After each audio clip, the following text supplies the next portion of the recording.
Capítulo 11. Aprendendo com a adversidade. P.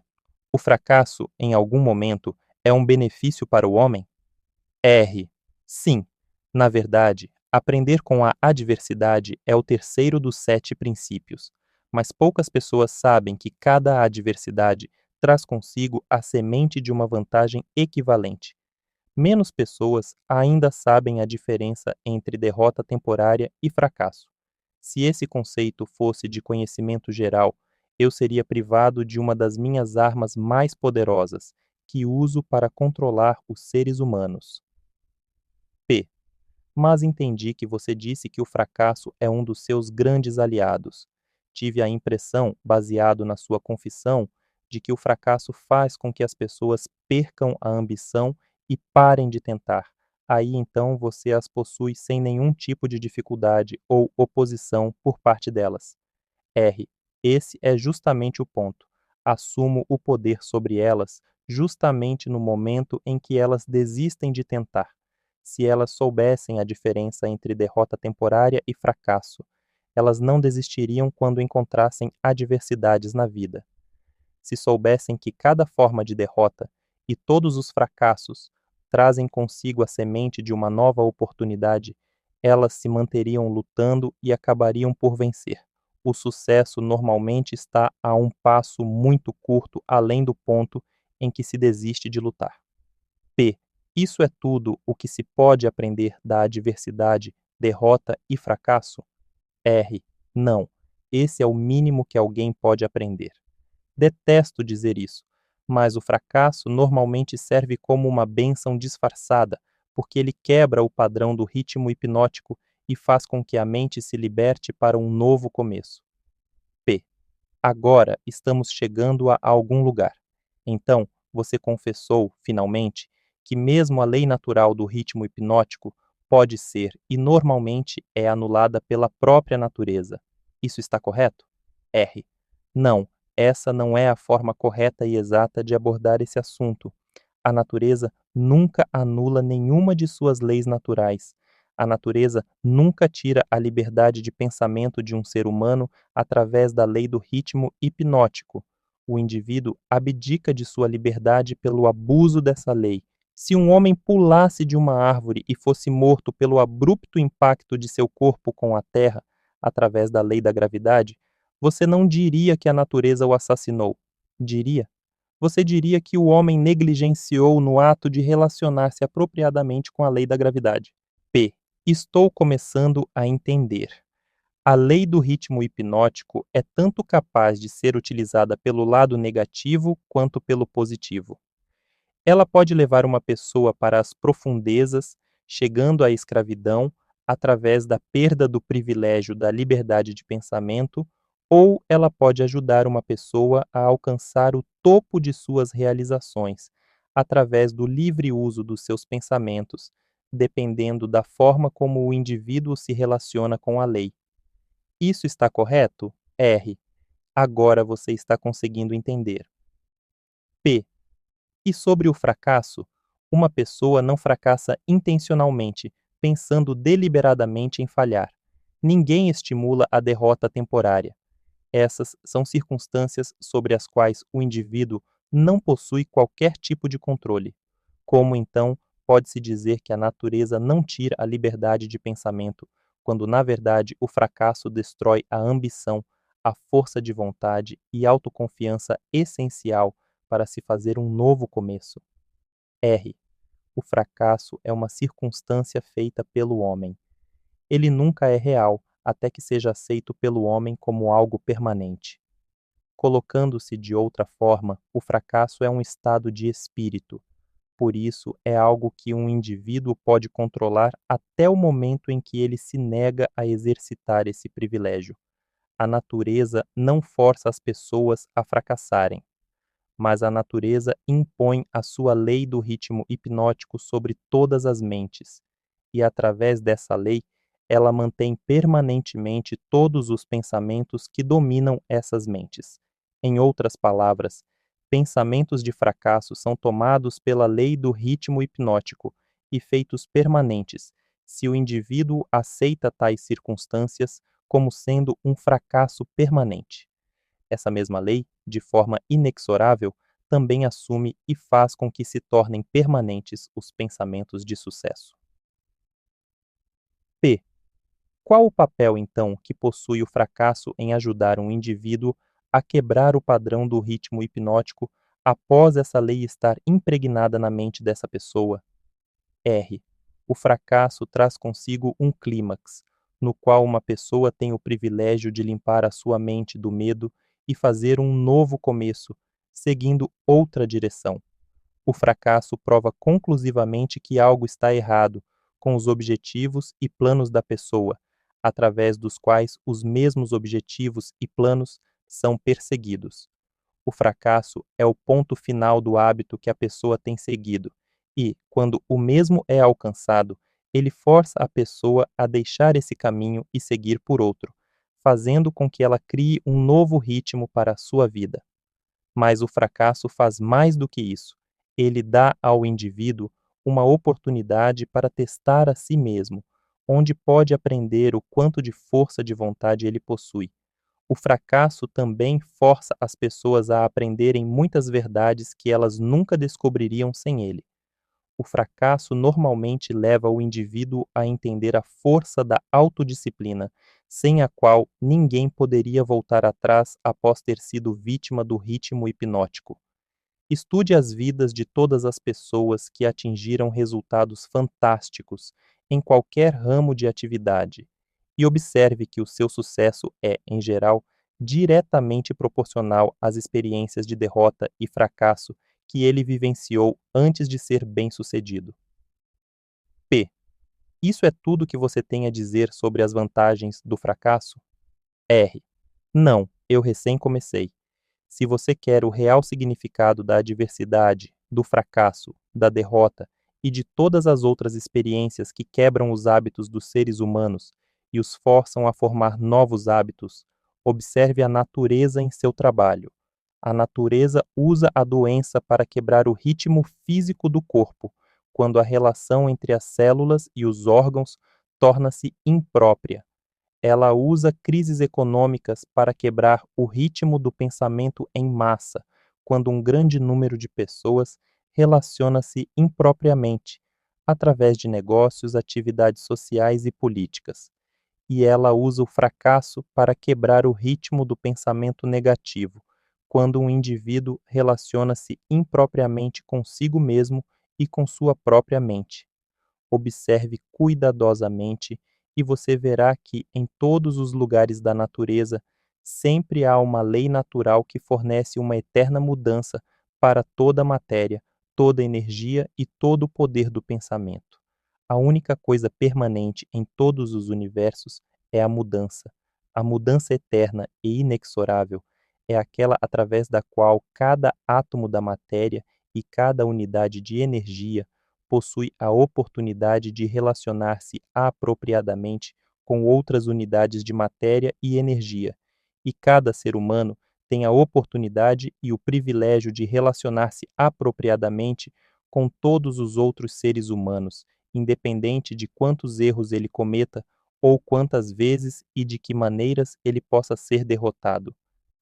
Quando o fracasso em massa toma conta de uma nação, tal como a crise econômica mundial de 1929, essa circunstância está em perfeita harmonia com os planos da natureza de quebrar os hábitos dos homens e, por sua vez, fazer florescer novas oportunidades. P.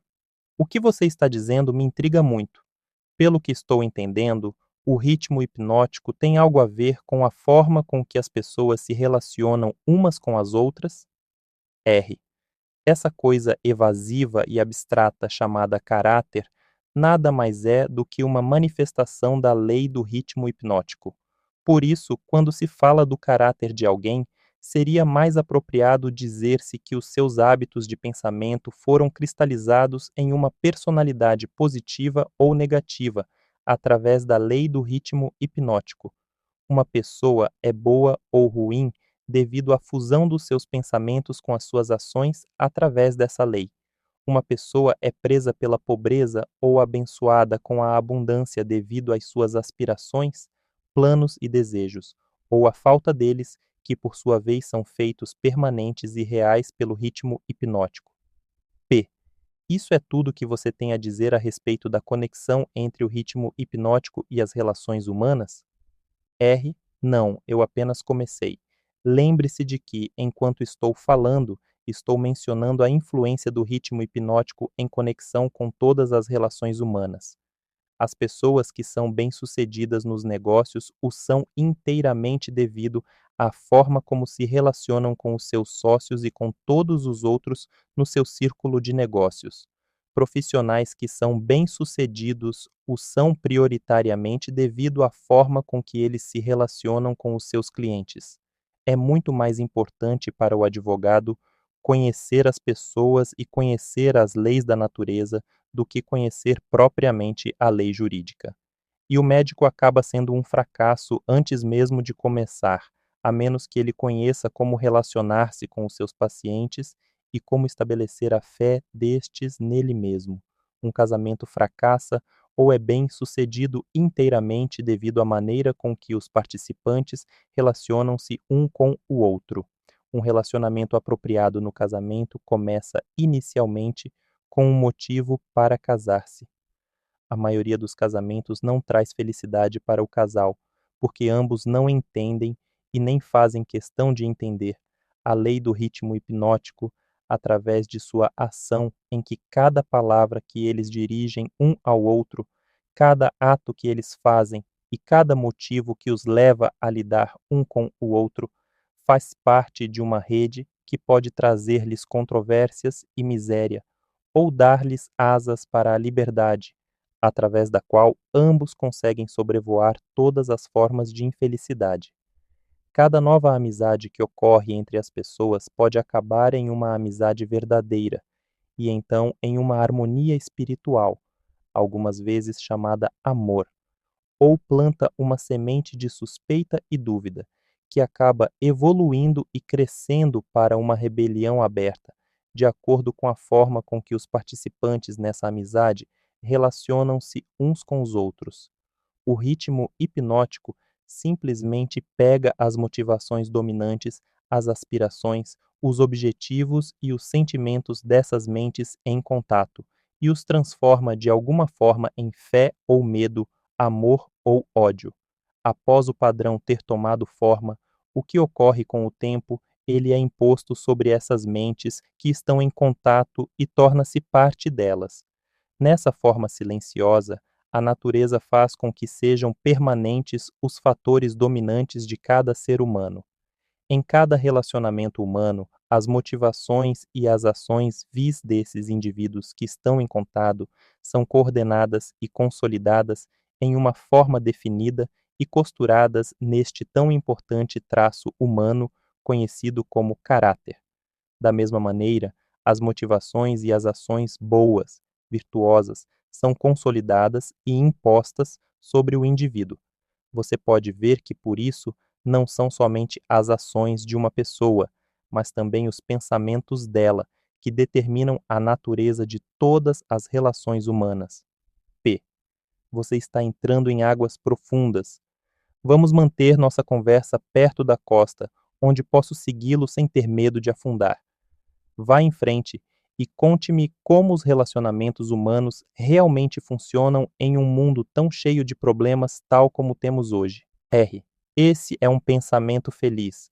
Mas deixe-me ter certeza de que você está entendendo os princípios que estou revelando, antes que eu tente mostrar a você como aplicá-los nos princípios da vida. Desejo ter certeza de que você entende a lei do ritmo hipnótico e que ela é algo que não se pode controlar, influenciar ou escapar. Mas todo mundo pode relacionar-se com essa lei de forma a beneficiar-se da forma inexorável como ela trabalha.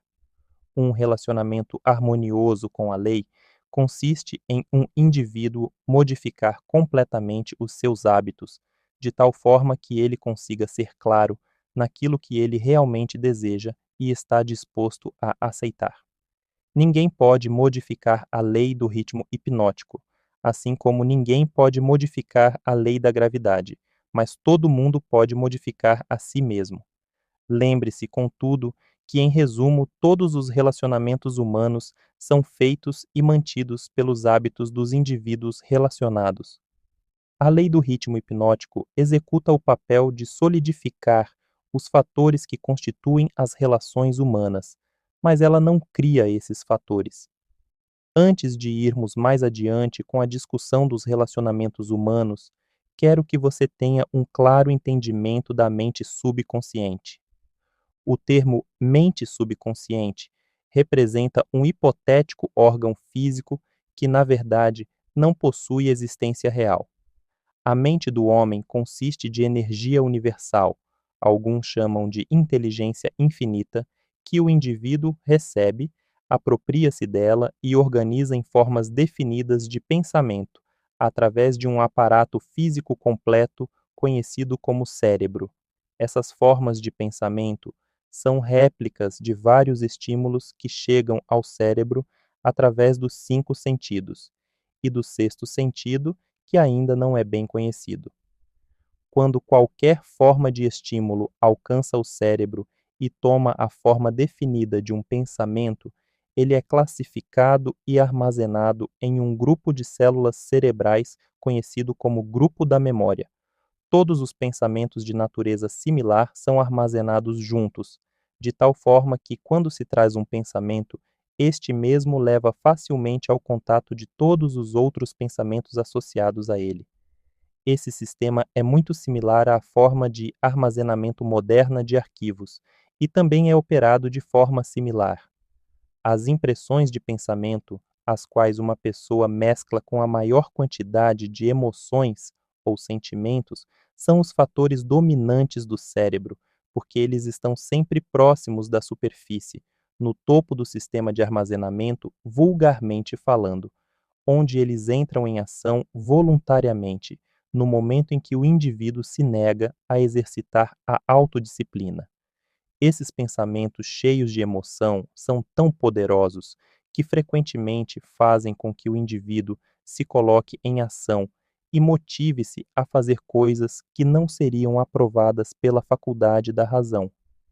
Essas explosões emocionais normalmente destroem a harmonia em todos os relacionamentos humanos. O cérebro normalmente traz consigo combinações de sentimentos e emoções tão poderosas que acabam assumindo o controle e deixando a razão de lado. Em todas essas ocasiões, os relacionamentos humanos estão fadados a perder a harmonia.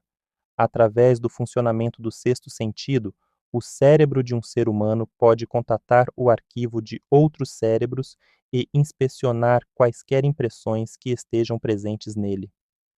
A condição pela qual uma pessoa consegue contatar e inspecionar o arquivo do cérebro de outra pessoa é geralmente conhecida como harmonia, mas você pode entender melhor o que isso quer dizer se eu disser que cérebros que estão sintonizados pelas mesmas vibrações de pensamento podem facilmente e rapidamente exercitar o privilégio de entrar e inspecionar os arquivos de pensamentos uns dos outros. Além de receber pensamentos organizados de arquivos de outros cérebros através do sexto sentido, uma pessoa pode, através desse mesmo órgão físico, contatar e receber informações da fonte central, conhecida como inteligência infinita. Todas as informações que chegam ao cérebro de uma pessoa através do sexto sentido provêm de fontes que não são facilmente rastreadas e isoladas. Por isso, esse tipo de informação, acredita-se, vem geralmente da mente subconsciente da pessoa.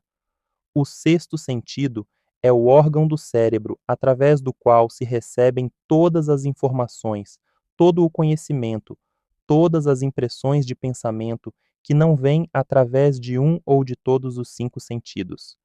Agora que você compreende como a mente funciona, entenderá mais facilmente como e por que as pessoas acabam gerando tristeza e desarmonia através de relacionamentos humanos impróprios.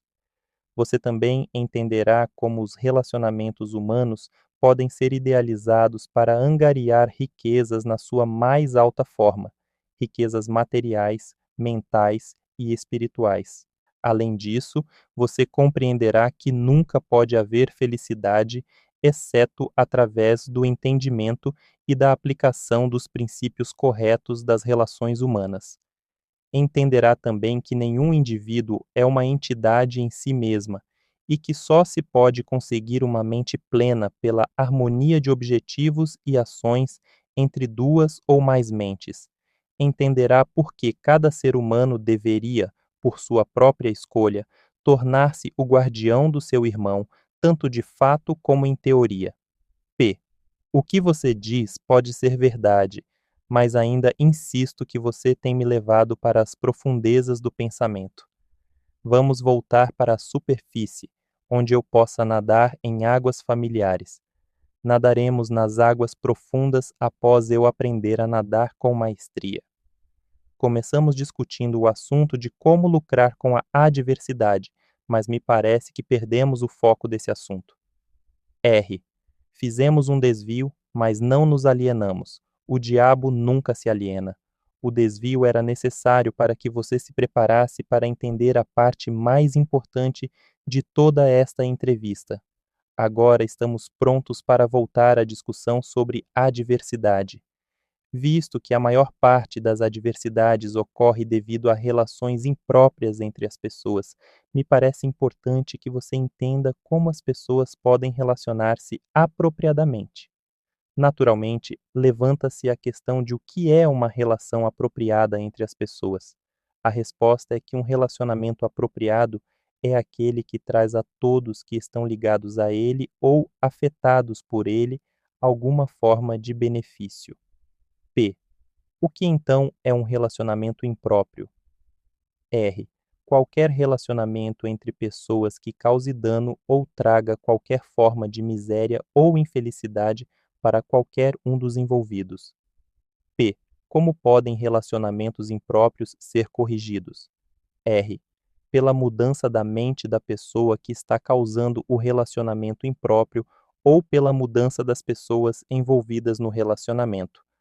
Algumas mentes harmonizam-se naturalmente, enquanto outras colidem da mesma forma. Relacionamentos humanos bem-sucedidos e que são feitos para durar como tal devem ser formados de mentes que naturalmente se harmonizem, além de terem interesses comuns como um meio de trazê-los para a harmonia. Quando você fala de líderes de negócio que são bem-sucedidos porque sabem como escolher homens, você pode mais corretamente dizer que eles são bem-sucedidos porque sabem como associar mentes que se harmonizam naturalmente. Saber como escolher pessoas de forma bem-sucedida para qualquer objetivo definido na vida é uma habilidade desenvolvida para reconhecer os tipos de pessoas cujas mentes naturalmente se harmonizam. P. Por favor, fique focado na adversidade. Se há possíveis benefícios a serem encontrados através da adversidade, nomeie-os. R. A adversidade livra as pessoas da vaidade e do egocentrismo. Ela desencoraja o egoísmo, provando que nenhum indivíduo pode ser bem-sucedido sem a cooperação de outros. A adversidade força o indivíduo a testar a sua força mental, física e espiritual. Portanto, ela traz o indivíduo face a face com suas fraquezas e dá a ele a oportunidade de transpô-las. A adversidade força uma pessoa a procurar caminhos e meios para fins definidos, através da meditação e do pensamento introspectivo. Isso regularmente leva à descoberta e ao uso do sexto sentido, através do qual a pessoa consegue comunicar-se com a inteligência infinita. A adversidade força uma pessoa a reconhecer a necessidade de uma inteligência que não está disponível dentro de sua própria mente, mas provém de fontes externas. A adversidade quebra velhos hábitos de pensamento e dá para a pessoa a oportunidade de formar novos hábitos. Por isso, ela pode servir para quebrar o ciclo do ritmo hipnótico e mudar o seu funcionamento de negativa para fins positivos. P. Qual o maior benefício que uma pessoa pode receber através da adversidade? R. O maior benefício da adversidade é que ela pode, e geralmente o faz, forçar uma pessoa a mudar os seus hábitos de pensamento, quebrando e redirecionando a força do ritmo hipnótico. P. Em outras palavras, o fracasso é sempre uma bênção quando ele força a pessoa a adquirir conhecimento ou para construir hábitos que levam à realização dos maiores objetivos da vida de uma pessoa. Isso está correto? R. Sim, e algo mais. O fracasso é uma bênção quando ele força a pessoa a depender menos das forças materiais e mais das forças espirituais. Muitos seres humanos descobrem os seus outros eus, as forças que operam através do poder do pensamento, somente após alguma catástrofe que os priva do livre e total uso dos seus corpos físicos. Quando um homem não consegue mais usar as suas mãos e os seus pés, ele geralmente começará a usar o seu cérebro. Assim, coloca-se no caminho de descobrir o poder de sua própria mente. P. Quais benefícios são obtidos a partir da perda de coisas materiais? Dinheiro, por exemplo. R. A perda de coisas materiais pode ensinar muitas lições necessárias, contudo, nenhuma tão grande quanto a de não possuir controle sobre nada e de não ter certeza do uso permanente de qualquer coisa, exceto o poder do seu pensamento. P. Fico imaginando se esse não é o maior benefício disponível que se pode aprender através da adversidade. R. Não. O maior de todos os benefícios potenciais de qualquer circunstância que leve uma pessoa a fazer um novo começo é que ele fornece uma oportunidade para quebrar o equilíbrio do ritmo hipnótico e acaba desenvolvendo um novo parâmetro, com novos hábitos de pensamento. Novos hábitos oferecem a única saída para as pessoas que fracassam. A maior parte das pessoas que escapam do funcionamento negativo para o positivo da lei do ritmo hipnótico o faz somente devido a alguma forma de adversidade que a força a mudar os seus hábitos de pensamento. P. A adversidade não é um agente potencial para quebrar a autoconfiança e, consequentemente, levar uma pessoa a desistir de ter esperança? R. Ela tem esse efeito para todas aquelas pessoas cuja força de vontade é fraca, devido a longos hábitos estabelecidos de alienação. Ela possui o efeito oposto em todos aqueles que não foram enfraquecidos pela alienação. O não alienado esbarra com o fracasso ou com a derrota temporária, mas a sua reação para todas as formas de adversidade é positiva. Ele luta em vez de desistir e acaba ganhando. A vida não fornece imunidade contra a adversidade, mas a vida fornece a todo mundo o poder do pensamento positivo, que é suficiente para dominar todas as circunstâncias de adversidade e convertê-las em benefícios.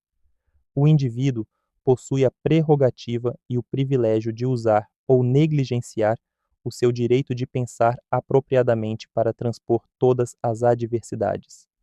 Todo indivíduo é forçado tanto a usar o poder do seu pensamento para a obtenção de fins positivos e definidos, como a negligenciar e usar esse poder para a obtenção de fins negativos. Não existe acordo nem recusa para o uso da mente. A lei do ritmo hipnótico força cada indivíduo a dar algum grau de uso, seja negativo ou positivo, para sua mente, mas não influencia o indivíduo sobre qual dos usos ele deverá fazer. P. Pelo que estou entendendo e pelo que você diz, toda adversidade é uma bênção? R. Não, eu não disse isso. Eu disse que existe a semente de uma vantagem equivalente em cada adversidade. Não disse que existe uma flor desabrochada de vantagem, apenas a semente. Geralmente a semente consiste de alguma forma de conhecimento, alguma ideia ou plano, ou alguma oportunidade que não teria sido disponível, exceto através da mudança dos hábitos de pensamento, que, por sua vez, acabaram sendo forçados pela adversidade. P. Esses são todos os benefícios disponíveis para os serem humanos advindos do fracasso? R. Não. O fracasso é usado pela natureza como uma linguagem simples em que ela castiga as pessoas quando estas negam-se a se adaptar às suas leis. Por exemplo, A guerra mundial foi extremamente destrutiva e feita pelo homem. A natureza plantou nas circunstâncias da guerra a semente de uma reprimenda equivalente, na forma de uma crise econômica mundial. A crise foi inevitável e impossível de escapar. Ela procedeu à guerra tão naturalmente quanto a noite precede o dia, e pelo funcionamento da mesma lei, a lei do ritmo hipnótico. P. Pelo que estou entendendo, a lei do ritmo hipnótico é a mesma que Ralph Waldo Emerson chamava de lei da compensação? R. A lei do ritmo hipnótico é a lei da compensação. É a força com a qual a natureza equilibra as forças negativas e positivas através de todos os universos, em todas as formas de energia, em todas as formas de matéria e em todos os relacionamentos humanos. P. A lei do ritmo hipnótico opera rapidamente em todas as instâncias? Por exemplo, essa lei imediatamente abençoa uma pessoa com os benefícios da aplicação positiva dos pensamentos ou amaldiçoa com o resultado de pensamentos negativos. R. Definitivamente, a lei funciona, mas nem sempre é rapidamente. Tanto os benefícios quanto as penalidades incorridas através da lei podem ser colhidas por outros, tanto antes quanto após a sua morte. Pode-se observar que essa lei realmente funciona, porque ela força sobre uma geração de pessoas os efeitos tanto dos pecados quanto das virtudes das gerações precedentes. No funcionamento de todas as leis da natureza, a quarta dimensão, o tempo, é um fator inexorável. A quantidade de tempo consumida pela natureza na relação dos efeitos para suas causas depende em cada momento das circunstâncias presentes. A natureza faz crescer uma abóbora em 3 meses. Um carvalho leva 100 anos para chegar a um bom tamanho. Ela converte um ovo em uma galinha em 4 semanas, mas ele requer 9 meses para converter um óvulo de um ser humano em um indivíduo. Capítulo 12. Ambiente, tempo, harmonia e precaução. P. Agora possuo um maior entendimento das potencialidades da adversidade e do fracasso. Você pode ir em frente agora com a sua descrição do próximo dos 7 princípios. Qual o seu próximo princípio? R. O próximo princípio é a influência do ambiente. P. Vá em frente e descreva o princípio de como funcionam as influências do meio como fatores determinantes nos destinos humanos. R. O ambiente, ou o meio, como também pode ser chamado, consiste de todas as forças mentais, espirituais e físicas que afetam e influenciam os seres humanos. P. Que conexão existe, se é que existe, entre as influências do meio e o ritmo hipnótico? R. O ritmo hipnótico solidifica e faz com que se tornem permanentes os hábitos de pensamento dos seres humanos. Hábitos de pensamento são estimulados por influências do meio. Em outras palavras, os recursos que alimentam o pensamento vêm do ambiente que está à volta da pessoa.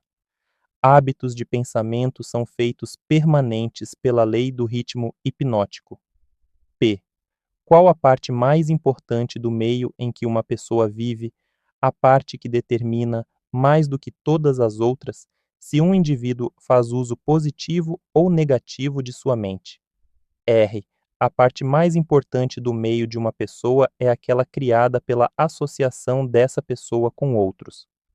Todas as pessoas absorvem e acabam assumindo para si, seja consciente ou inconscientemente, os hábitos de pensamento daqueles com os quais eles se associam intimamente. P.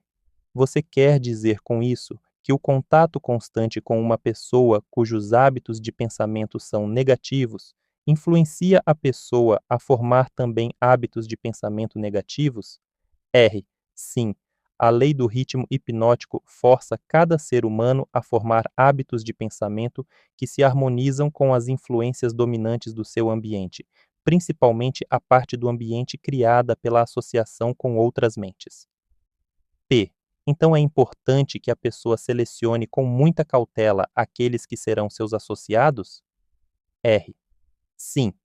Os associados que se relacionam intimamente com a pessoa devem ser escolhidos com tanto cuidado quanto a pessoa escolhe a comida com a qual ela alimenta o seu corpo, mantendo sempre em mente o objetivo de que ela deve associar-se com pessoas cujos pensamentos dominantes são positivos, amigáveis e harmoniosos. P. Que classe de associados tem a maior influência sobre uma pessoa? R. Os associados que mais exercem influência sobre a pessoa são o parceiro no casamento, que por sua vez compartilha a casa, e os associados nas ocupações profissionais. Após isso, vêm os amigos íntimos e os conhecidos. Amigos casuais e estranhos exercem pouca influência sobre a pessoa. P. Por que o parceiro no casamento possui tão grande influência sobre a mente de uma pessoa? R. Porque o casamento é um relacionamento que traz as pessoas sob a mesma influência de forças espirituais, de tal peso que elas acabam tornando-se as forças dominantes da mente. P. Como podem as influências ambientais serem usadas para quebrar o equilíbrio do ritmo hipnótico? R. Todas as influências que estabelecem hábitos de pensamento acabam tornando-se permanentes através do ritmo hipnótico. Uma pessoa pode modificar as influências do seu ambiente de tal forma que as influências podem ser positivas ou negativas, e a lei do ritmo hipnótico as tornará permanentes, a menos que elas sejam modificadas através dos hábitos de pensamento. P. Para colocar essa verdade de outra forma, uma pessoa pode submeter-se a qualquer influência do meio que ela deseje, seja positiva ou negativa, e a lei do ritmo hipnótico fará com que essa influência torne-se permanente quando essa pessoa assumir a magnitude deste hábito de pensamento. É dessa forma que a lei funciona? R. Isso está correto. Tome cuidado com todas as forças que inspiram pensamentos. Estas são as forças que constituem o ambiente e determinam a natureza do destino da pessoa no planeta. P. Que classe de pessoas consegue ter controle sobre as influências do meio? R. Os não alienados. Todos aqueles que são vítimas do hábito da alienação perdem a sua força para escolher o seu próprio ambiente. Eles tornam-se vítimas de cada influência negativa do seu meio. P. Existe alguma saída para o alienado? Existe algum método pelo qual ele possa submeter-se às influências de um ambiente positivo? R. Sim, há uma saída para os alienados. Eles podem parar de alienar-se, assumir o controle de suas próprias mentes e escolher um ambiente que inspire pensamentos positivos. Isso eles conseguem obter através da definição de propósito. P. Isso é tudo o que há para eliminar o hábito da alienação? Esse hábito é apenas um estado da mente? R. Alienar-se nada mais é do que um estado negativo da mente, um estado de mente conhecido pela ausência total de propósito. P. Qual o procedimento mais efetivo que uma pessoa pode seguir para estabelecer um ambiente que seja útil para desenvolver e manter hábitos de pensamentos positivos? R. O mais efetivo de todos os ambientes é aquele pelo qual um grupo de pessoas cria uma aliança amigável, que os obrigará a auxiliar um ao outro no alcance de um objetivo, através de um propósito definido. Esse tipo de aliança é conhecida como mastermind. O mastermind consiste da associação de indivíduos cuidadosamente escolhidos, cada qual enriquecendo essa aliança com algum conhecimento, experiência, educação, plano ou ideia, especialmente habilitados para fazer com que o objetivo de cada um seja atingido através de um propósito definido. Os líderes mais bem-sucedidos, em todos os momentos da vida, buscam o auxílio desse tipo de influência do meio, feita especialmente para servi-los. Realizações fantásticas são impossíveis sem a cooperação amigável de outros. Para colocar a verdade de outra forma, pessoas bem-sucedidas devem controlar o seu ambiente, garantindo assim manter total controle contra a influência das forças negativas do meio. P. A responsabilidade que as pessoas possuem com seus parentes faz com que seja impossível para elas evitar a influência de um ambiente negativo? R. Nenhum ser humano deve a outro ser humano qualquer grau de responsabilidade que possa roubar o seu privilégio de construir os seus hábitos de pensamento em um meio positivo. Por outro lado, cada ser humano tem o dever de remover do seu ambiente toda e qualquer influência que possa, remotamente, desenvolver hábitos de pensamentos negativos. P. Essa não seria considerada uma filosofia de sangue frio? R. Somente os fortes sobrevivem. Ninguém consegue ser forte sem remover toda e qualquer influência negativa de si mesmo, que possa, de alguma maneira, desenvolver hábitos de pensamentos negativos. Hábitos de pensamentos negativos resultam na perda do privilégio da autodeterminação, independente do que ou quem possa causar esses hábitos. Hábitos de pensamentos positivos podem ser controlados pelo indivíduo e devem ser feitos para servi-lo na busca por seus propósitos e metas. Hábitos de pensamento negativo controlam o indivíduo e o privam do privilégio da autodeterminação. P. Deduzo, baseado em tudo o que você disse, que todos aqueles que controlam as influências do meio pelo qual os seus hábitos de pensamento são construídos são mestres de seus destinos no planeta e que todos os outros são dominados por seus destinos terrenos. Estou colocando essa afirmação de forma correta? R. Perfeitamente. P. O que estabelece os hábitos de pensamento de uma pessoa? R. Todos os hábitos são estabelecidos devido a desejos ou motivos, inerentes ou adquiridos. Quais sejam os hábitos, são os resultados de alguma forma de desejo definido. P. O que ocorre com o cérebro físico enquanto uma pessoa está formando hábitos de pensamento? R. Os desejos são impulsos de energia organizados, chamados de pensamentos. Desejos que são mesclados com sentimentos e emoções magnetizam as células cerebrais nas quais eles estão armazenados e preparam essas células para que sejam assumidas e direcionadas pela lei do ritmo hipnótico. Quando qualquer pensamento aparece no cérebro, ou é criado lá e é misturado com os sentimentos puros da emoção do desejo, a lei do ritmo hipnótico começa a agir e, de uma vez por todas, começa a traduzir isso no seu equivalente físico. Pensamentos dominantes, que por sua vez agem inicialmente pela lei do ritmo hipnótico, são aqueles que estão mesclados com os desejos mais profundos e com os mais intensos sentimentos envolvidos. Hábitos de pensamento são estabelecidos pela repetição dos mesmos pensamentos. P. Quais são os motivos ou desejos que mais impelem e inspiram a ação do pensamento? R. Os 10 motivos mais comuns que mais inspiram pensamentos voltados para ações são estes: o desejo por sexo e amor, o desejo por alimento, o desejo por autoexpressão espiritual, mental e física, o desejo pela perpetuação da vida após a morte, o desejo por poder sobre outros, o desejo por riquezas materiais, o desejo por conhecimento, o desejo de imitar outros, o desejo de se sobressair sobre outros, os 7 medos básicos. Esses são os motivos principais que inspiram a maior parte de todas as ações humanas. P.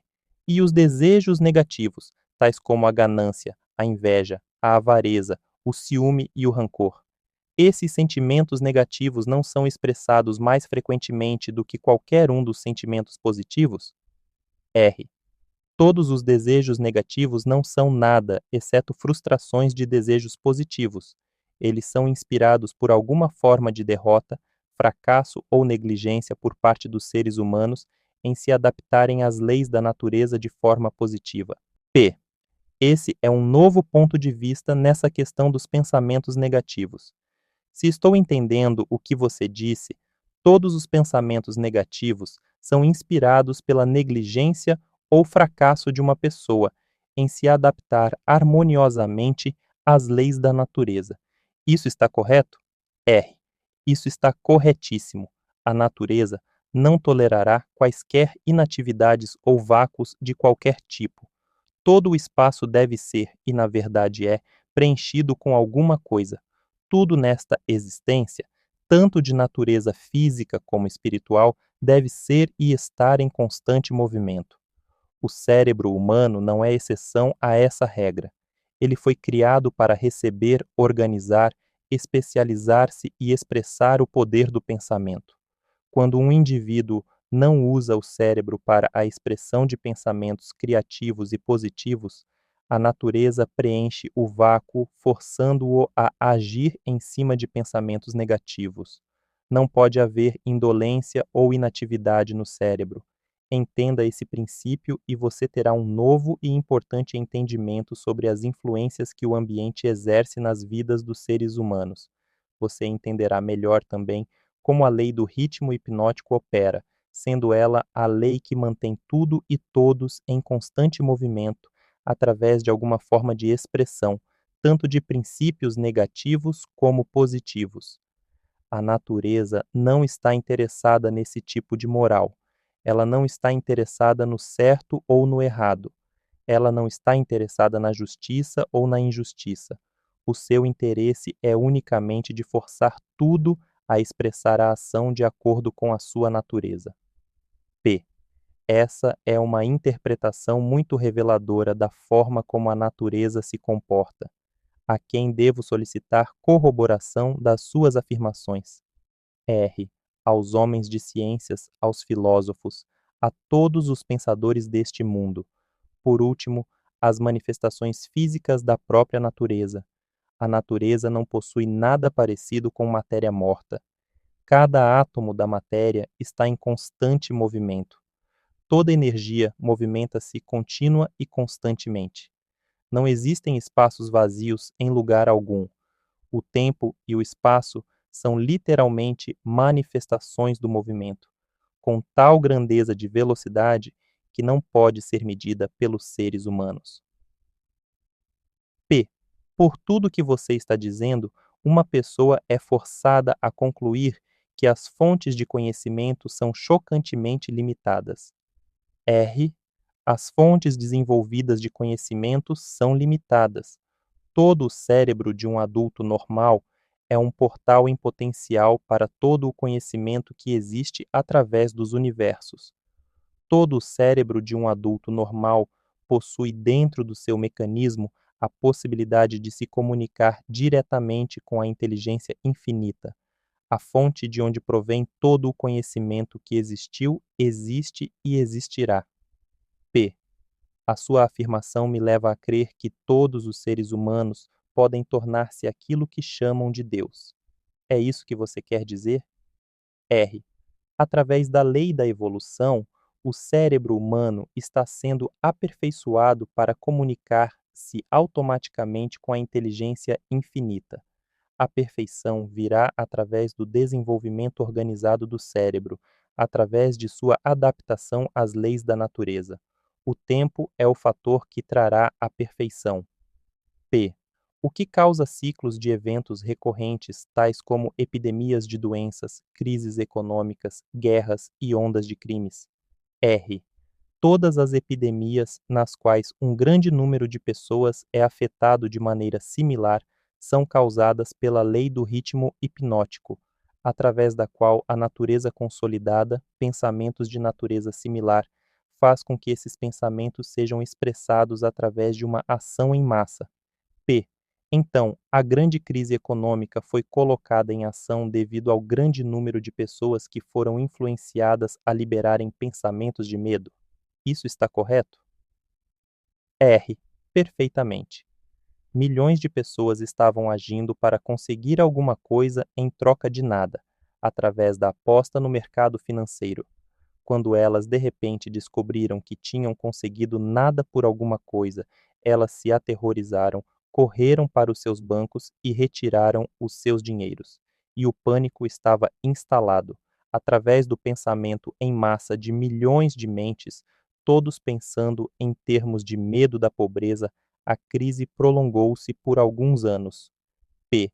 Pelo que você está dizendo, deduzo que a natureza consolida os pensamentos dominantes das pessoas e os expressa através de alguma forma de ação em massa, tais como crises econômicas, momentos de euforia nos negócios e assim por diante. Isso está correto? R. Você está com a ideia certa. P. Vamos agora para o próximo dos 7 princípios. Vá em frente e o descreva. R. O próximo princípio é o tempo, a quarta dimensão. P. Qual a relação que existe entre o tempo e o funcionamento da lei do ritmo hipnótico? R. O tempo é a lei do ritmo hipnótico. O lapso de tempo necessário para dar permanência aos hábitos de pensamento depende principalmente do objeto e da natureza dos pensamentos. P. Mas entendi, pelo que você disse antes, que a única coisa permanente na natureza é a mudança. Se isso é verdade, então o tempo está constantemente mudando, rearranjando-se e recombinando todas as coisas, incluindo os hábitos de pensamento das pessoas. Como então poderia a lei do ritmo hipnótico dar permanência aos hábitos de pensamento de uma pessoa? R. O tempo divide todos os hábitos de pensamento em 2 classes: pensamentos negativos e pensamentos positivos. Os pensamentos de um indivíduo estão constantemente modificando-se e sendo recombinados para se adequarem aos desejos desse indivíduo. Mas os pensamentos não mudam do positivo para o negativo, ou vice-versa, exceto através do esforço voluntário por parte do indivíduo.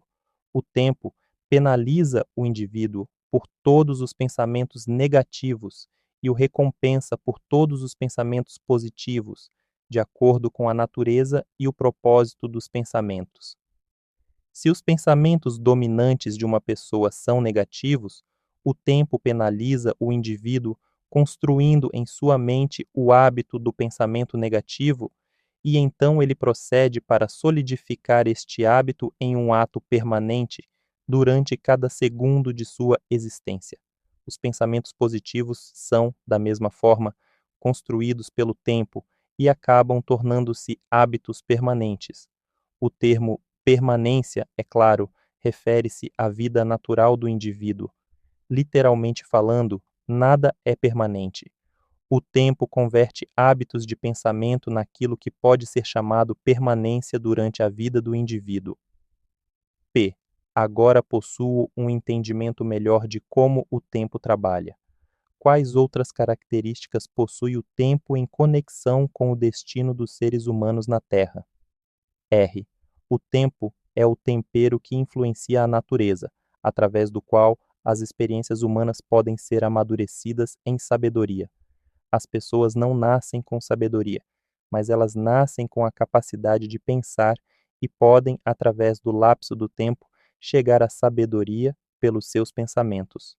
P. Os jovens possuem sabedoria? R. Somente em assuntos elementares. A sabedoria vem somente com o tempo. Ela não pode ser herdada e não pode ser transferida de uma pessoa para outra, exceto através do lapso do tempo. P. O passar do tempo pode forçar um indivíduo a adquirir sabedoria? R. Não. A sabedoria vem somente para os não alienados, que formam hábitos de pensamento positivos, como uma força dominante em suas vidas. Os alienados e todos aqueles cujos pensamentos dominantes são negativos nunca adquirem sabedoria, exceto de coisas elementares. P. Pelo que você está dizendo, entendo que o tempo é amigo da pessoa que treina a sua mente a seguir padrões de pensamentos positivos, e inimigo da pessoa que se aliena em hábitos de pensamentos negativos. Isso está correto? R. Isso é precisamente verdadeiro.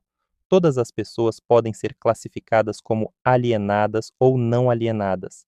Alienadas estão sempre à mercê das não alienadas, e o tempo faz com que essa relação seja permanente. P. Você quer dizer que, se eu me alienar ao longo da minha vida, sem propósito ou objetivo definido, o não alienado pode tornar-se meu mestre, e o tempo serve somente para dar ao não alienado uma vantagem mais forte e mais permanente sobre mim? R. corretamente. P. O que é a sabedoria? R. A sabedoria é a habilidade de relacionar-se com as leis da natureza, de tal forma que elas possam servir a você, e a habilidade de relacionar-se com outras pessoas, de tal forma que você possa ganhar a cooperação harmoniosa e consciente dessas pessoas, para ajudarem você a conseguir qualquer coisa que queira da vida. P. Então, conhecimento acumulado não é sabedoria? R. Céus, não. Se conhecimento fosse sabedoria, as realizações da ciência não seriam convertidas em instrumentos de destruição. P. O que é necessário para converter conhecimento em sabedoria? R. Tempo mais o desejo por sabedoria. A sabedoria nunca pode ser imposta a uma pessoa. Ela é adquirida, se é que é adquirida, pelo pensamento positivo, através de um esforço voluntário e pessoal. P. É seguro para todas as pessoas ter conhecimento? R. Nunca é seguro para qualquer pessoa ter um conhecimento extensivo sem sabedoria. P. Em que idade a maioria das pessoas começa a adquirir sabedoria? R. A maioria das pessoas que adquire sabedoria o faz após ter passado a idade dos 40 anos. Antes desse período, a maioria das pessoas está muito ocupada angariando conhecimentos e os organizando em planos em vez de gastar o tempo no esforço em conseguir sabedoria. P. Qual circunstância da vida é mais apta para levar uma pessoa a adquirir sabedoria? R. Adversidade e fracasso. Essas são as linguagens universais de que a natureza se utiliza para transmitir sabedoria a todos aqueles que estão preparados para recebê-la. P. A adversidade e o fracasso sempre trazem sabedoria? R. Não, somente para aqueles que estão prontos para receber a sabedoria e voluntariamente procuraram por ela. P. O que determina o quão pronta está uma pessoa para receber a sabedoria? R. O tempo e a natureza dos hábitos de pensamento. P. Conhecimento adquirido recentemente equivale-se a conhecimento já testado e comprovado? R. Não. Conhecimento testado através do intervalo do tempo sempre é superior àquele que é recentemente adquirido. O tempo dá ao conhecimento a definição em termos de qualidade, quantidade e confiabilidade. Nunca se pode ter certeza de um conhecimento que não tenha sido testado. P.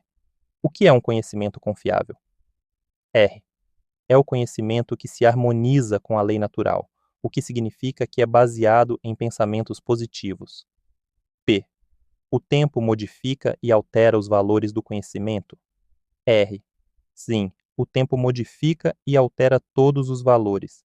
Aquilo que é conhecimento apurado hoje pode tornar-se nulo e inválido amanhã, devido ao rearranjo do tempo, dos fatos e valores. O tempo modifica todos os relacionamentos humanos para melhor ou para pior, dependendo da forma pela qual as pessoas se relacionam umas com as outras. No domínio dos pensamentos, existe um momento em que é próprio para semear as sementes destes, e existe um momento próprio para fazer a colheita deles, da mesma forma como existe um momento correto para plantar e para colher no solo da terra. Sem a medição adequada do tempo entre a semeadura e a colheita, a natureza modifica ou retém as recompensas da semeadura. P. Vá em frente agora e descreva os dois últimos dos 7 princípios. R. O próximo princípio é a harmonia. Observando-se toda a natureza, pode-se encontrar provas de que toda a lei natural acontece de maneira ordenada, através da lei da harmonia. Por meio do funcionamento dessa lei, a natureza força tudo o que estiver dentro dos limites de um determinado ambiente a relacionar-se de forma harmoniosa. Entenda essa verdade e você terá uma nova e intrigante visão da força do ambiente. Você entenderá por que a associação com mentes negativas é fatal para todos aqueles que estão em busca da autodeterminação. P. Você quer dizer que a natureza voluntariamente força os seres humanos a se harmonizarem com as influências do seu meio? R. Sim, Isso é verdade. A lei do ritmo hipnótico impõe à força sobre cada ser humano as influências dominantes do ambiente em que ele vive. P. Se a natureza força os seres humanos a sofrerem a influência do ambiente em que eles vivem, que meios disponíveis existem para eles escaparem de um ambiente de fracasso e pobreza, quando, na verdade, eles desejam fugir desse meio? R. Eles devem mudar imediatamente desse ambiente ou permanecerão orientados e envoltos pela pobreza. A natureza não permite que ninguém escape das influências do seu ambiente. Contudo, a natureza, em sua abundante sabedoria, dá a cada ser humano o privilégio de estabelecer o seu próprio ambiente mental, espiritual e físico. Entretanto, uma vez que ele tenha escolhido o seu ambiente, invariavelmente ele acabará se tornando parte dele. Esse é o funcionamento inexorável da lei da harmonia. P. Em uma associação com fins comerciais, por exemplo, quem estabelece a influência dominante que determina o ritmo do ambiente? R. O indivíduo ou os indivíduos que pensam e agem com definição de propósito. P. É simples assim? R. Sim. A definição de propósito é o ponto de partida pelo qual um indivíduo deve estabelecer o seu próprio ambiente. P. Acho que não consegui acompanhar bem o seu raciocínio. O mundo inteiro está dividido pela guerra e pelas crises econômicas e ainda outras formas de crises e rixas que podem representar qualquer coisa, exceto harmonia. A natureza não parece estar forçando as pessoas a se harmonizarem uns com os outros. Como você explica essa inconsistência? R. Não há inconsistência. As influências dominantes do mundo são, como você diz, negativas. Muito bem, a natureza está forçando os seres humanos a se harmonizarem com as influências dominantes do ambiente do mundo. Manifestações de harmonia podem ser tanto positivas quanto negativas. Por exemplo, um grupo de homens em uma prisão pode, e eles geralmente pensam e agem de maneira negativa, mas a natureza faz com que a influência dominante da televisão seja impressa em cada indivíduo que está presente nela. Um grupo de pessoas orientadas para a pobreza e que vivem em apartamentos pode lutar contra si mesmo e aparentemente resistir a todas as formas de harmonias, mas a natureza faz com que cada um torne-se uma parte da influência dominante da casa em que eles vivem. A harmonia, da forma como o seu significado está sendo utilizado aqui, quer dizer que a natureza interrelaciona todas as coisas que são similares através de todos os universos. As influências negativas são forçadas a associarem-se umas com as outras, não importando onde elas possam estar.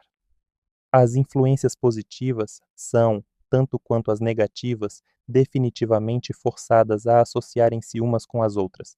P. Estou começando a entender por que líderes de negócios bem-sucedidos são tão cuidadosos na escolha de seus associados. Homens bem-sucedidos em quaisquer ramos geralmente estabelecem o seu próprio ambiente, cercando-se de pessoas que pensam e agem em termos de sucesso. Essa é a ideia? R. Essa é exatamente a ideia. Observe com atenção que a única coisa que os homens bem-sucedidos exigem é que a harmonia impere entre os seus associados.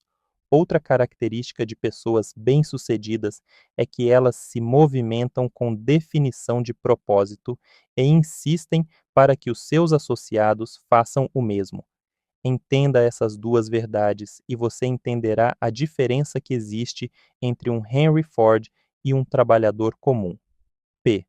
Agora me fale sobre o último dos 7 princípios. R. O último princípio é a cautela. Próximo ao hábito de alienar-se, a característica humana mais perigosa é a falta de cautela. As pessoas alienam-se em todos os tipos de circunstâncias danosas devido ao fato de que elas não exercem a cautela, planejando os movimentos que fazem. O alienado sempre se move com a ausência de cautela. Ele age primeiro e pensa depois, se é que ele pensa. Ele não escolhe seus amigos. Ele aliena-se e permite que pessoas se liguem a ele nos seus próprios termos. Ele não escolhe uma ocupação. Ele aliena-se na escola e fica satisfeito quando consegue o primeiro emprego que lhe garante apenas a alimentação e agasalho. Ele convida as pessoas a enganá-lo nos negócios pelo fato de não se informar das regras do negócio. Ele convida a doença, negligenciando informar-se das regras para ter uma saúde perfeita. Ele convida a pobreza por negligenciar proteger-se contra as influências do ambiente daqueles que são orientados para a pobreza. Ele convida o fracasso em cada passo que ele dá ao negligenciar o exercício da cautela para observar o que faz com que as pessoas fracassem. Ele convida o medo em todas as suas formas pela sua falta de cautela em examinar as causas do medo. Ele fracassa no casamento porque ele negligencia usar a cautela na escolha de sua parceira.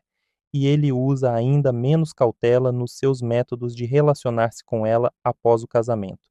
Ele perde os seus amigos ou os converte em inimigos, devido à sua falta de cautela em relacionar-se com eles de maneira adequada. P. A cautela está faltando para todas as pessoas? R. Não. Somente para aquelas pessoas que adquiriram o hábito da alienação. O não alienado sempre age com cautela. Ele cuidadosamente pensa em todos os passos dos seus planos antes de começá-los. Ele abre precedentes para as fragilidades humanas dos seus associados e planeja antecipadamente como resolvê-los. Se ele enviar um mensageiro em uma missão importante, ele manda alguma outra pessoa para ter certeza de que o mensageiro cumpriu a sua missão. Então, ele verifica ambos para ter certeza de que os seus desejos foram cuidadosamente cumpridos.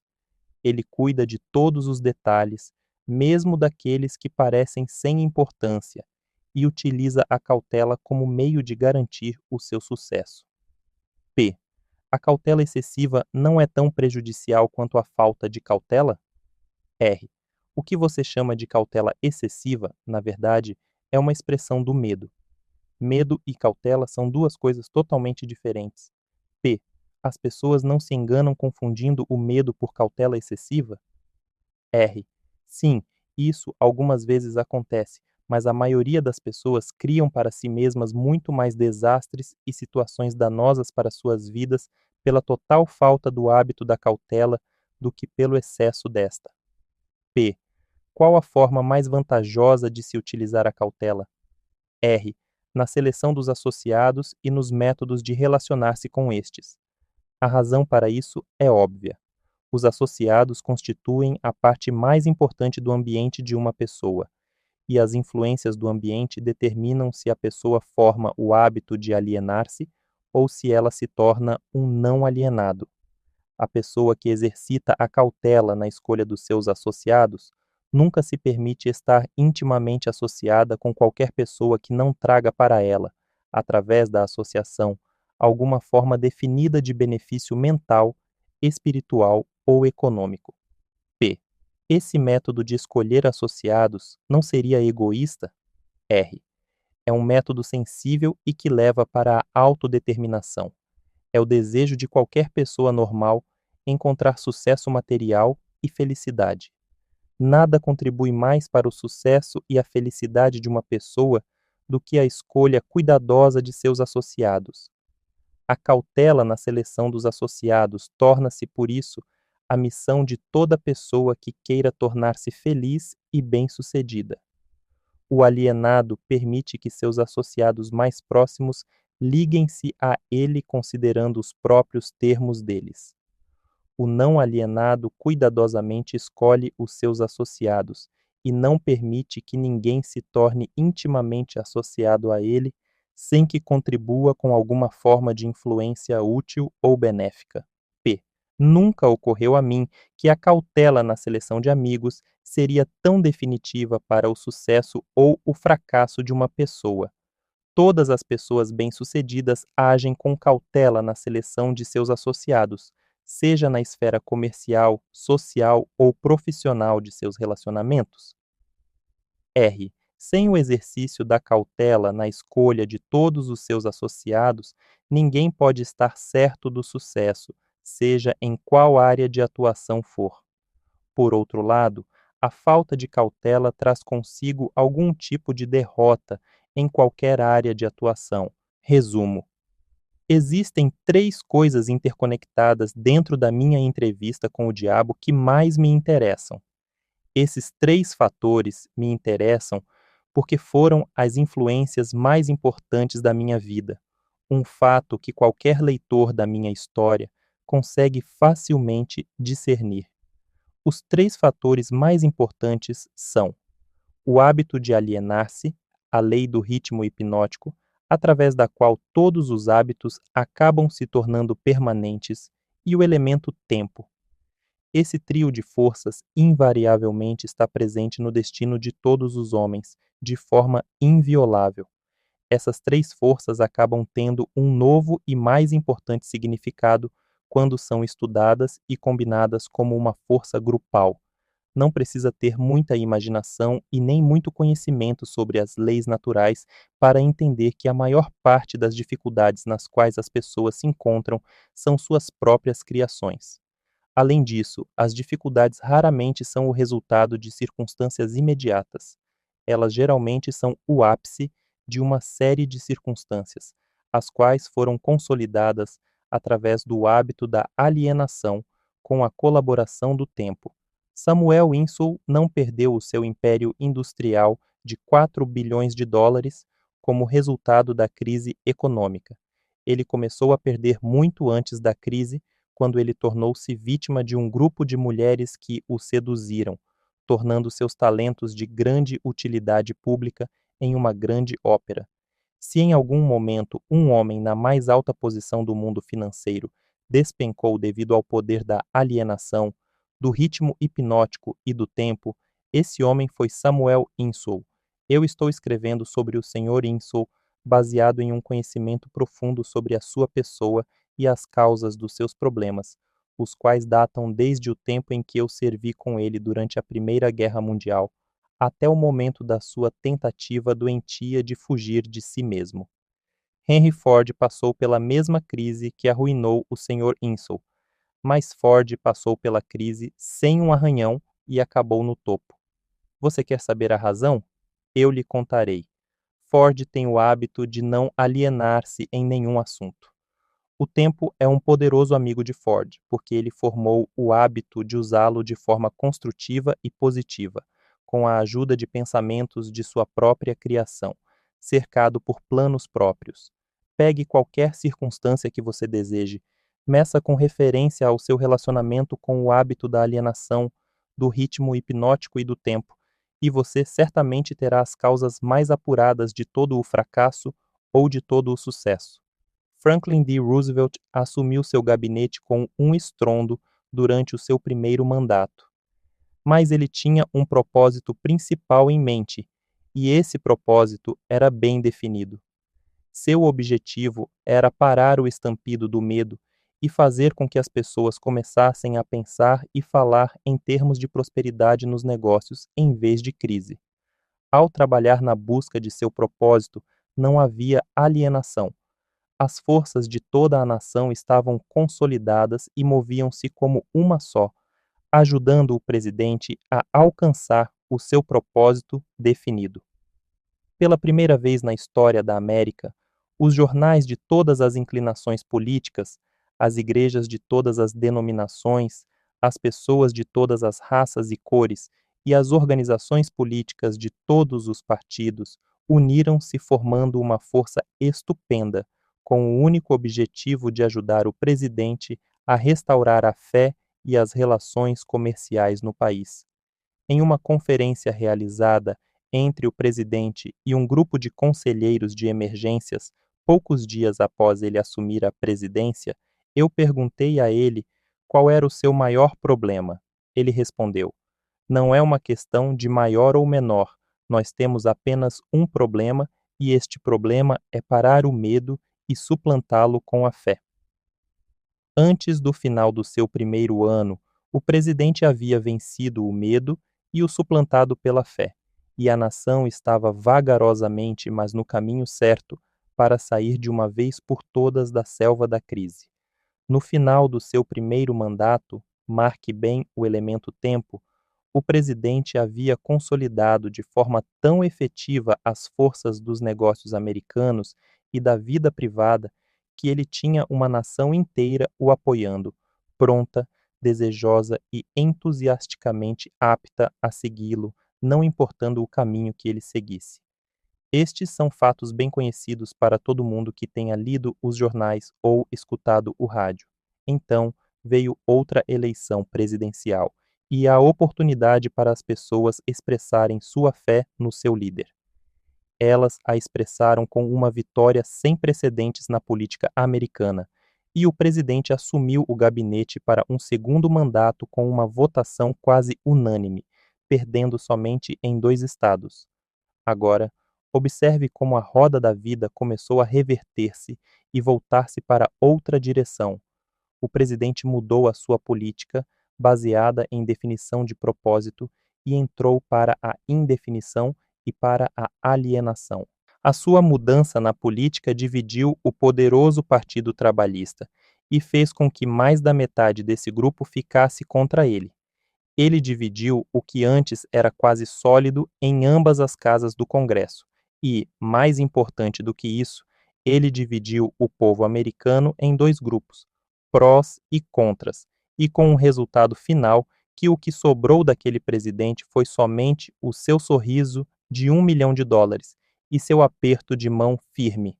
Obviamente, não o suficiente para fazê-lo reconquistar o poder que ele uma vez teve na vida americana. Aqui, então, temos o excelente exemplo de um homem que foi aos céus com grande força, através da definição de propósito, e desmoronou para o ponto de partida pelo hábito da alienação. Tanto na subida quanto em sua queda, pôde-se ver claramente o funcionamento da alienação e da não alienação, alcançando um pico através do poder do ritmo hipnótico e do tempo. Em toda a minha vida, o diabo teve uma dramática história para contar sobre os seus negócios comigo. Ele viu eu me alienar e me desalienar em oportunidades de negócios, os quais muitos teriam dado tudo o que tinham para tê-las. Ele viu eu me alienar na minha política de relacionamento com os outros, particularmente na minha falta de cautela nos negócios. A circunstância que me salvou do controle fatal da lei do ritmo hipnótico foi a definição de propósito com a qual, finalmente, eu dediquei toda a minha vida para a organização de uma filosofia de realização pessoal orientada para o sucesso. Alienei-me em algum momento ou outro em pequenas ações e decisões, mas a minha alienação foi anulada pelo meu propósito maior, que era o suficiente para restaurar a minha coragem e colocar-me no caminho da busca do conhecimento em todas as pequenas derrotas. Aprendi alguma coisa da natureza danosa do hábito da alienação enquanto estava engajado em analisar mais de 25.000 pessoas na conexão com a organização da lei do sucesso. Essas análises mostraram que somente 2 de cada 100 pessoas possuem um objetivo definido na vida. As outras 98 foram pegas pelo hábito da alienação. Parece-me mais do que uma coincidência de que minhas análises claramente corroboraram as afirmações do diabo, de que ele controla 98 de cada 100 pessoas, devido justamente ao hábito da alienação. Olhando para o passado e analisando a minha própria carreira, eu posso ver claramente que eu poderia ter evitado a maioria das derrotas temporárias com as quais eu me deparei se eu tivesse naquele momento seguido um plano para a obtenção do meu maior propósito na vida.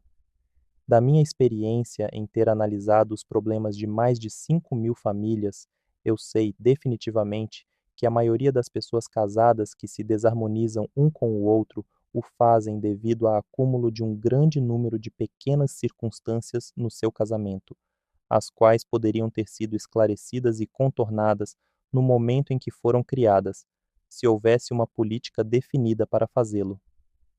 Eles não vivem a sua vida de casal com definição de propósito. Assim a história é feita, desde o princípio dos tempos. O homem que possui o plano mais definido, com propósito e força, caminha para a vitória. Os outros correm para conseguir abrigo e acabam sob a liderança daqueles que são mais determinados. A resposta não é difícil de encontrar. Não há necessidade de olhar para o céu para encontrá-la. Da minha parte, eu preferiria procurar a resposta no diabo, porque ele me contaria rapidamente que a vitória vai para as pessoas que sabem o que querem e que estão determinadas a consegui-la. Elas dominaram o hábito da alienação. Elas possuem políticas definidas, planos definidos e objetivos definidos. A sua oposição, que muitas vezes está em número maior, não tem chance alguma contra elas, porque a oposição não possui um plano, nenhum propósito e também não possui uma política, exceto a de alienar-se, esperando que alguma coisa possa vir de algum lugar para ajudá-las. Naquelas 3 breves frases, você possui todas as informações necessárias para distinguir com clareza a diferença entre o sucesso e o fracasso, a força e a falta dela. Chegamos agora perto do fim de nossa visita através deste livro. Se fôssemos tentar colocar em apenas uma frase a coisa mais importante que eu tentei expressar através deste livro, seria algo do tipo: os desejos dominantes podem ser cristalizados nos seus equivalentes físicos através da definição de propósito, amparada por planos definidos, com a cooperação da lei natural do ritmo hipnótico e do tempo. Aí você tem a fase positiva da filosofia de realização pessoal, que eu tentei descrever através deste livro, com o máximo de brevidade e simplicidade. Se você expandir a filosofia com o propósito de adaptá-la às circunstâncias da vida, você verá que ela é tão grande quanto a vida em si mesma, que ela cobre todos os relacionamentos humanos, todos os pensamentos humanos, objetivos e também desejos. Então, aqui estamos, no final da mais estranha de todas as milhares de entrevistas que eu fiz com as maiores personalidades, por um período de mais de 50 anos de trabalho, na minha procura pelas verdades da vida que levam à felicidade e à segurança econômica.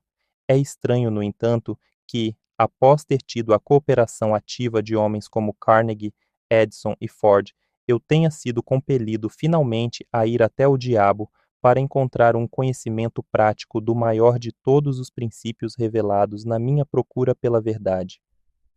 Como é estranho que eu tenha sido forçado a experimentar a pobreza, o fracasso e a adversidade em centenas de formas, antes de ter tido o privilégio de entender e utilizar a lei da natureza que neutraliza essas armas e as elimina de nosso caminho. Mas o mais estranho de toda esta dramática experiência que a vida me proporcionou é a simplicidade da lei pela qual, se eu a tivesse entendido, poderia ter transmutado meus desejos de forma substancial, sem ter de me submeter tantos anos a períodos de miséria e dureza. Eu enxergo agora, no final da minha entrevista com o diabo, que eu estava carregando em meus próprios bolsos os fósforos com os quais o fogo da adversidade estava me queimando. E eu vejo também que a água com a qual esse fogo poderia ter sido extinguido estava em grande abundância, sempre disponível, esperando pelo meu comando. Eu procurei pela pedra filosofal com a qual o fracasso pode ser convertido em sucesso, somente para aprender que tanto o sucesso quanto o fracasso são resultados das forças evolucionárias do nosso dia a dia, através do qual os pensamentos dominantes são costurados ponto a ponto e transformados nas coisas que queremos ou nas coisas que não queremos, de acordo com a natureza desses pensamentos. Infelizmente, eu não entendia essa verdade no momento em que alcancei a idade da razão, porque, se a tivesse entendido, teria sido capaz de desviar dos obstáculos que fui forçado a pular enquanto caminhava no vale da sombra da vida. A história da minha entrevista com o diabo agora está em suas mãos. Os benefícios que você receberá dela serão da exata proporção do pensamento que ela inspira em você. Para beneficiar-se da leitura desta entrevista, você precisa concordar com cada porção dela. Você somente tem que pensar e chegar às suas próprias conclusões em relação a cada parte desta entrevista, o quão razoável ela é. Você é o juiz, o jurado e o advogado, tanto da defesa quanto da acusação. Se você não vencer o seu caso, a perda e a causa da perda serão somente suas.